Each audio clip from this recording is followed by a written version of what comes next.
অসমীয়া সংগীত ক্ষেত্ৰত বংগকন্যা মৰ্মিতা মিত্ৰৰ উত্থানে শংকিত কৰিছে সংগীত জগতৰ একাংশ মধ্যভোগীক।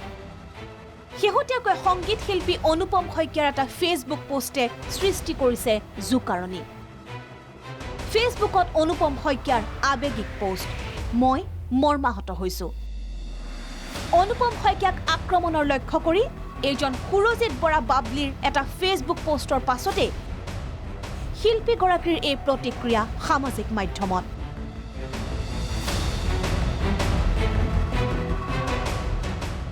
পুনৰ চৰ্চাত সংগীত জগতৰ নতুন সেন্সেশন মৰ্মিতা মিত্ৰৰ নাম। শেহতীয়াকৈ সংগীত শিল্পী অনুপম শইকীয়াৰ এটি গীতত শিল্পীগৰাকীৰ সৈতে কণ্ঠনি গৰাইছে বংগকন্যা তথা অসমৰ বোৱাৰী মৰ্মিতা মিত্ৰই। ২৫ বছৰ পূৰ্বে মুক্তি লাভ কৰা অনুপম শইকীয়াৰ এই বিশেষ গীতটিৰ ৰূপালী জয়ন্তী বৰ্ষত অনুপম শইকীয়া আৰু মৰ্মিতা মিত্ৰৰ কণ্ঠত নকৈ সজাই পুনৰ আগবঢ়াইছে ৰাইজৰ মাজলৈ।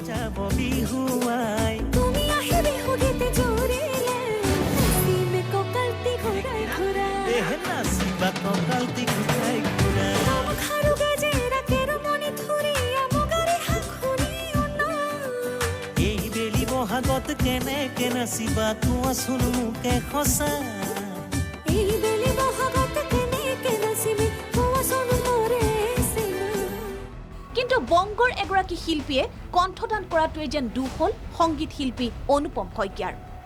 কাৰণ বংগকন্যাৰ উত্থানে এতিয়া সান্দহ খোৱা বালি তল পেলাইছে সংগীত ক্ষেত্ৰৰ মুনাফালোভী একাংশ মধ্যভোগীৰ।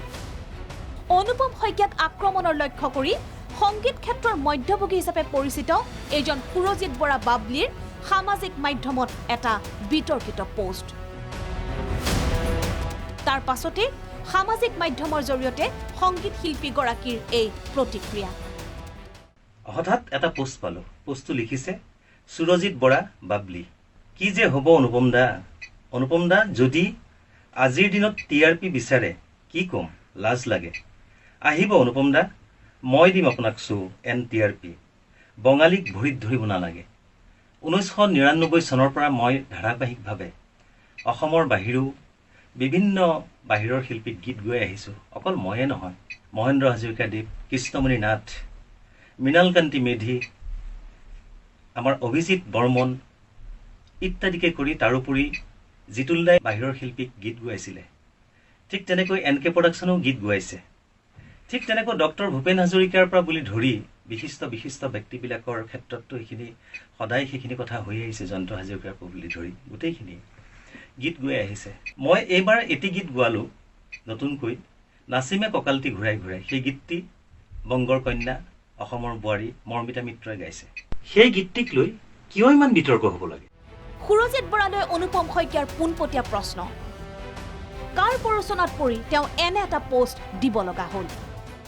আমাৰ বাবু বৰুৱা, মৰমৰ ভাতৃপ্ৰতিম অসমৰ সাংগীতিক ক্ষেত্ৰৰ এজন বিশেষ কৰ্মী, বাবুৰ মেনেজাৰ আছিলে।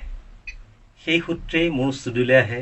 মই বাবলিক অতি মৰম কৰোঁ আৰু বাবলি মোৰ লগত সদায় কিন্তু ককাই ভাইৰ নিচিনাই। আজি বাবলিয়ে দিয়ে এই পোষ্টটোত মই বাবলিক তোমাকেই সুধিছোঁ যে তুমি এই পোষ্টটো কিয় দিবলগীয়া হ'ল, কাৰ প্ৰৰোচনাত দিবলগীয়া হ'ল? আৰু এই পোষ্টটো দিয়াৰ পাছত তোমাক অন্তত মই এই পোষ্টটো যেতিয়া মই পালোঁ, বেলেগে স্ক্ৰীনশ্বট মাৰি যেতিয়া মোলৈ পঠালে, তোমাক অন্তত মই 30 বাৰতকৈ ওপৰত ফোন কৰিছোঁ, তুমি এবাৰো ফোনটো নুঠালা। আৰু যদি এবাৰ ফোনটো উঠাই তুমিনো কি সংকটত পৰিছা? মই জানো যে তুমি আৰ্টিষ্টসকলক লৈ পেলাই বেপাৰ কৰি চলি আছা, আৰু মই সেই কথাটোত সুখীও বহুত। কাৰণ তুমিতো চুৰ কৰি চলা নাই। কোনোবা এজন মানুহে নিজৰ পেট পোহপাল দিবলৈ কিবা এটা কাম কৰিবই লাগিব। গতিকে তাৰ মাজত তুমি আৰ্টিষ্টসকলক লৈ পেলাই তাৰে মাজৰ অকণমান অনুদান লৈ পেলাই তুমি চলি আছা। মোৰ তাত ক'বলগীয়া একো কথা নাইকিয়া। কেৱল ইমানেই নহয়, এই পোষ্টৰ জৰিয়তে সুৰজিৎ বৰাই অপমান কৰিছে সেইসকল বংগ শিল্পীক যিসকল স্বনামধন্য শিল্পীৰ গীতে সমৃদ্ধ কৰিছে অসমীয়া সংগীত ক্ষেত্ৰ। তুমি যে ক'লা যে বঙালীসকলৰ ভৰিত ধৰিব নালাগে, সেই বঙালী কণ্ঠশিল্পীসকলৰ বা শিল্পীসকলৰ অসমীয়া সংগীত জগতত কিমানখিনি অৰিহণা আছে তুমি জানানে? তুমি হয়তো নামেই শুনা নাই বহুতৰ। সুমন কল্যাণপুৰী, মধুমতী গোস্বামী, ডলি ঘোষ, উষা উত্থুপ ইত্যাদিকে কৰি যিমানখিনি ছিংগাৰ আছে, সেইসকলে অসমীয়া গানত যিটো প্ৰাণ দি থৈ গৈছে, জান দি থৈ গৈছে, যি জীৱন্ত কৰি ৰাখিছে আজিও, সেইসকল শিল্পীক বঙালী বুলি কৈ তুমি নিজকে কি বুলি বুজাব বিচাৰিছা? মোৰ প্ৰশ্ন হৈছে, তুমি মোক আঙুলি টোওৱা নাই।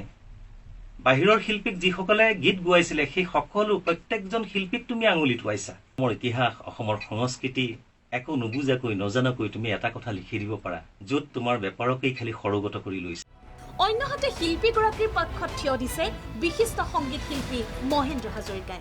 যাত্ৰাটোৱে হ'ল, এই সংস্কৃতিৰ অভিযাত্ৰাটোৱে হ'ল বিশ্বমুখী আৰু এটা সংকীৰ্ণ সৰু এটা আবদ্ধ জেগাত থকা এই যাত্ৰা নহয়। সংস্কৃতি কোনো বান্ধি ৰাখিব নোৱাৰে। গতিকে এই দেশৰ মাটিৰ সংস্কৃতি ভাল পাই বিশেষ কোনোবাই যদি আদৰিছে, জনতাই যদি আদৰিছে, সেইটো বৰ ভাল কথা। কাৰণ কেলে লতাজীয়ে গাই থৈ যোৱা জোনা কৰে ৰাতি অসমীৰে মাটি ইমান ধুনীয়া উপহাৰ দি থৈ গৈছে। মহম্মদ ৰফিয়ে অসমীৰে চোতালতে দি গৈছে। গতিকে এতিয়া সংকীৰ্ণতাবিলাক ক'ৰ পৰা আহিছে? এইটো সন্মিলনে হ'ব লাগে।